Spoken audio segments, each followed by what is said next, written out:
Hello, everybody. My name's JW, your host of GOAT TV, Greatest of All Time, and today we're going to be talking about. Okay, so let me readjust my mic because I can't. I just can't. All right, we good. Hello, everybody. Welcome to GOAT TV, Greatest of All Time, wine channel for the masses. Hello, everybody. Hello, everyone. My name is JW. I'm your host at GOAT TV, Greatest of All Time. Hello, everybody. Welcome to GOAT TV, Greatest of All Time.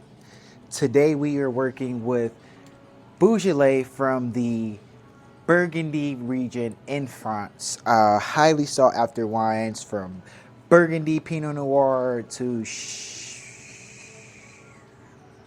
Aligotier and Chardonnay, white Burgundy. I haven't studied much about French wine. I've had a handful of Chenin Blancs from the Loire Valley, which is Vouvray. I've also had some champagnes, of course.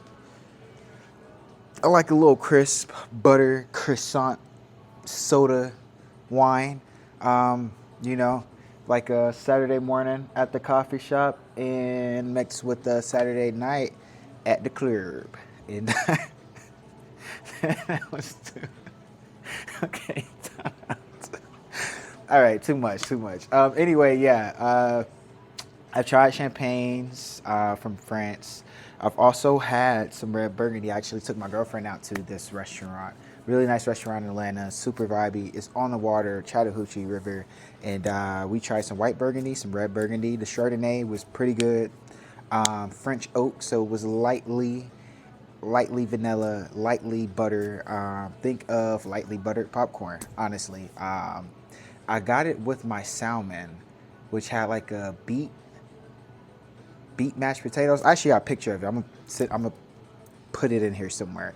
And she had red Burgundy, which is gonna be Pinot Noir to go with her chicken, which was actually really good. She's not super into the wine pairing, so she didn't really give a fuck about the whole like red and white thing. Pinot Noir being cure-all grape went perfectly well with the chicken. So just to throw that out there, it's not always gonna be about that red wine, red meat, white wine, white meat thing. So yeah, just to throw that out there.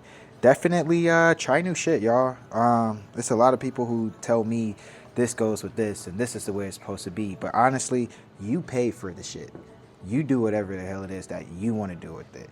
And that night, she felt like fucking red wine and chicken was the move. And if you've seen her, she is not the type of woman you say no to. And even though I get super nerdy when it comes to wine, I'm like, baby, go for it, do you? She let me fucking pick the wine, so I was happy with that.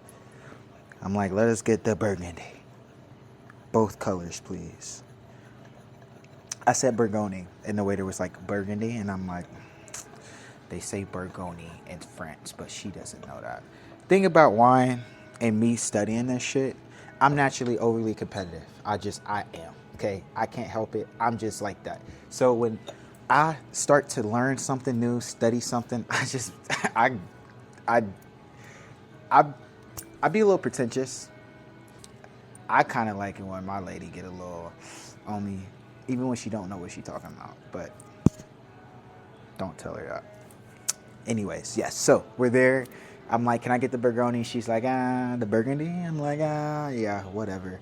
Even though it's pronounced Burgundy. Not pronounced. It's pronounced Burgundy, but the people in France call it Burgundy. Burgundy.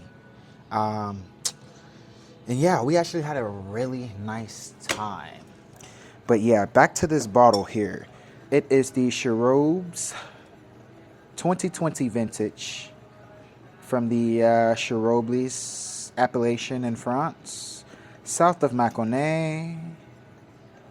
Let's see here. It's definitely old world. It's a 12.5. Younger wine still. It's from the Domaine Chesillon Chateau. I'm not really familiar with their work there, but off rip, on the nose, I'm smelling big fruit, big cherries, red currant, a little bit of strawberry, a little bit of strawberry. Ooh. I even smell like a tiny bit of chocolates, and I think that comes from the oak. Knowing them, it would be French oak. So not so much. Older barrels. Older barrels are gonna have a lot less oak. That's usually like the go-to for the old world wines. It's more like New World USA wines. It's gonna have like the heavy butter, just boatload of, you know, that milky,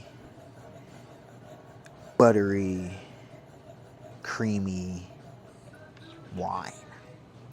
So, yeah, let's give her a taste, shall we?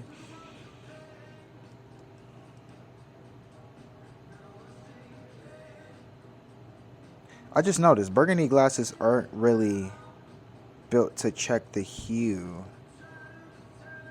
Huh. Because I guess you know what you're drinking. If it's burgundy, it's Pinot Noir.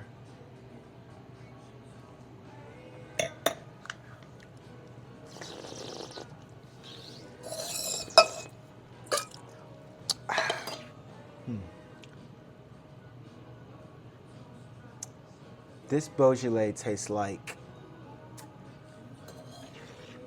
Hold on.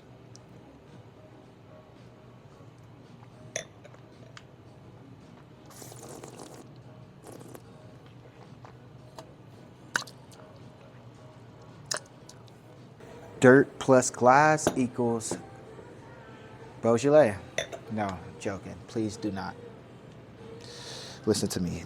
Beaujolais is actually my favorite kind of one of my top faves. I love Pinot Noir. I love Gamay. And I also love Carmenere. Carmenere is top 3. Pinot Noir is top 3. Gamay is top 3. I would say those are my top 3s. I had a Merlot yesterday. No Brainer was the name of the winery who made it. It was Merlot with like a splash of Malbec, probably like 3% Malbec. Big, beautiful wine, medium tannin, the acidity fucking 8 to 10 and crushed it. Did get like a little bit of grip on the finish, and it wasn't anything too grippy, you know. I would give that wine like 8. An 8 out of 10. And I only say 8 because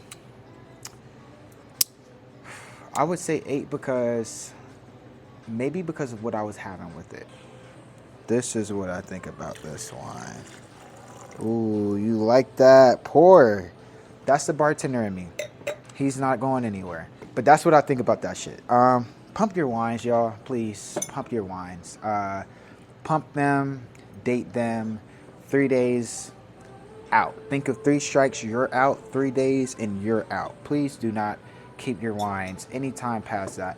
It will be bad, and you will develop a bad taste towards whatever it is that you're drinking. You might like this Malbec that you get all the time, and today you pull it out the fridge after a long day, you're tired, you just want a glass of wine. You don't want to be bothered with the bullshit. You pour you a glass, boom, boom, boom, do a little swirl, swirl, do a little sniffy sniff, and then you taste it, and it tastes like sweaty pennies. You don't want that. You'll have it, be like, absolutely not. This was my 13th reason.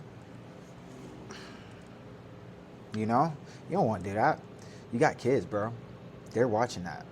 Okay? You want to crash out in front of the babies? Don't do that. Don't do that. Pump your wine. Okay? Pump your wine. Pump and dump. Okay? Pump and dump. Pump and dump your wines. Okay? 3 days in and out. Whites, a little bit longer. Freeze them. Not freeze them. Refrigerate them. Refrigerate your reds too if you can. But whenever you're ready to actually serve them, sit it out an hour or two before, let the temperature go up a little bit, get it to that roomy temperature, and then you can enjoy it. But yeah, for the most part, your whites are gonna last a little bit longer than 3 days, but I wouldn't save it over 5. Okay, nothing's gonna last a week, nothing, unless you got fortified wine. It's extra alcohol in it. It probably lasts longer because they stop the natural fermentation in it. So you could probably keep those a little bit longer. I'm not sure about the science behind it all, but if you're asking me, yeah, I think I'm at number 20, 21 actually. So love you guys. Thank you so much for watching GOAT TV, greatest of all time, wine channel for the masses. I'm your host, JW, and yeah, stay thirsty, my friends.